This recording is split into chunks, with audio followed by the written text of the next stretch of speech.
isana isada thazaba thamduna maithiba madi kaiba kayabu hena hotna nabagi khudong saba pibani lauduna miyoibana hotna rabadi mayek sataba misu pandit oiba yai maithiba amadi mai pakpa haibasi isagi nungda isana lauzaba phirepni miyoibagi nungda magi pukningna maithi driba makai kanana sumabu maithiba piba ngamloi asumna tamjaningai oiraba ikaiba khangduna masana masagi izzat ngaksaduna lairik mayek satlamdabadagi prithibida Mahakavi haina miyamna singthana khiba athoiba miyoi amagi wari ngasi pujarakli matam amada kasi ningthaugi machanupi Vidyotama kaubi ama leirammi mahai masingda mapa leitabini haiduna magi mamingbu Vidyotama haina khangnabani Raskanya asi masagi chahi taraga taruk surakpa matamda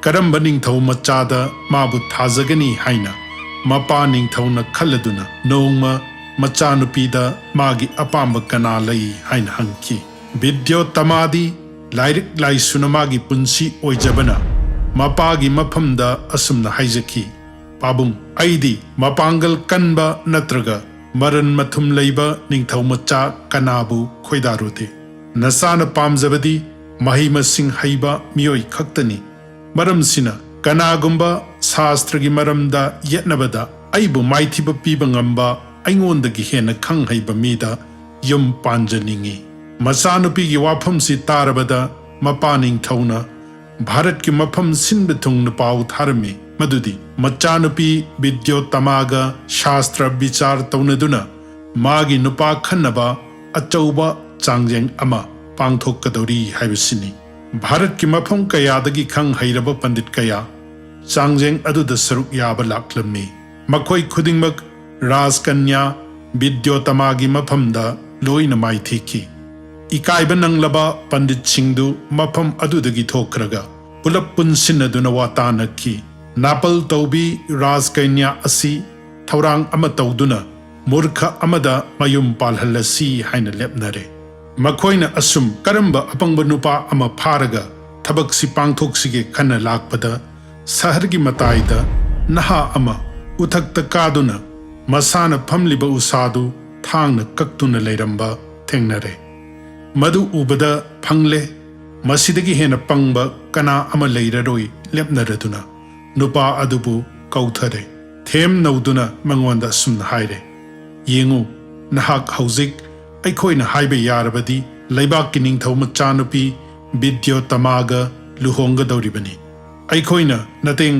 loina pangani wa amata ngangba yadi haina takle phajaba pandit amagi phirol setpiraga nupadu Ras darbarda purakle Raskanya Vidyottamaga mayoknana phamle debate adu hauramdaida pandit chingna ningthauda sumna haiki Maharaj hauzik lenglak liba pandit si aikhoi khudingmaki guruni mahakti hauzik mauna brata haibadi wa ngangdaba niyom ama ngakli maramsina ngasigi debate asida gurudevadi khutna ingit tauduna mahaki motsing phongdokani ningthauna machanupi Vidyottamada yanglai Vidyottamana karisu kaide haiduna shastragi bichar adu hauki Rajkumarina ihan hana khudombi ama thangatuna nupa aduda ulakhi nupaduna karigino mana aingonda khudombi ama singliba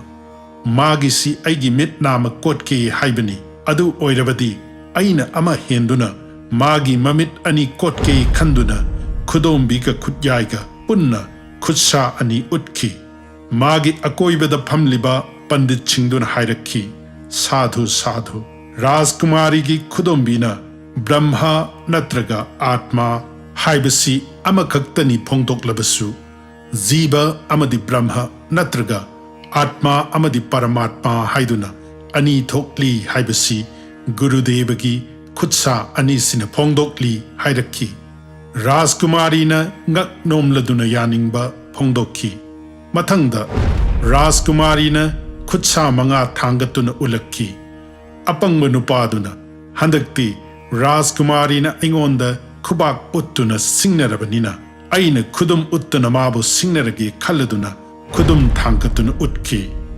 Pandit chingna hairaki Rajkumarina khusa manga uttuna miyoibagi haksang asi panchabhutna sabani taklabasu.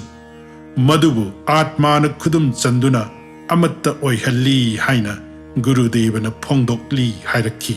Rajkumarina naha oiriba masak matausu yamna phajaba murkhadugi bicharduda peladuna hairaki.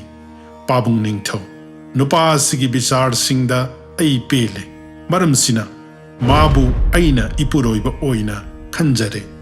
Asumna murkha nupaduna Vidyotamaga luhongduna laiminnakiba ahanba ahingda mapandagi ut amana khongba makhol tarakpada Rajkumarina ningthiraba Sanskrit wahaida kari makholno taribase hangki.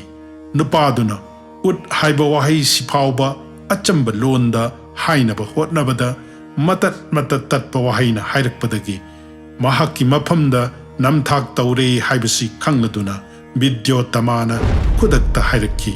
Karigumba aibu nangi nupi oininglabadi matik chana nahi naising hairaba matamda aigi inakta la'u haiduna tanthorakhi. Panglabasu thaudoktudagi ikaiba nanglaba nupaduna asukpa umangda chatkiduna Badrinath yauki. Maphamduda Kali imabu ningjaduna yamna kanna mahai tamduna laiki. Magi akanba tapasyada peladuna Kali imana mabu thauzan biki. Matik mangal lairaba pandit ama oiduna magi mamingbu Kalidas haina khangnathi. Kalidasna magi nupi Vidyotamagi manakta lakhi thong thiladuna hairaki. Kripaya dwaram utkhatayatu sundari. Rajkumari Vidyotamana Vidwan ama lakle khanduna thong hangtokpada mapung phana honglaba magi mapuroiba leptuna lairamba oikhi. Kalidasna hairaki asti kasit bak visheshaha haibadi wangangsi ningthiba haibadu oirabra. Vidyotamana asti haina khumki. Kalidasna haikriba wahai ahumsina magi maphamda mairi oiduna sahitya gilamda mapa leitraba kaibkya ahum lengki. Madudi Kumara Shambhava Megaduta amadi Raghubangsani. Kalidasna Sahitya gilamda Bharat ki anauba masak ama taktuna ngasi Malemda motnaidana ngali. Kalidas ki maramda tongan ba wari kaya phangi.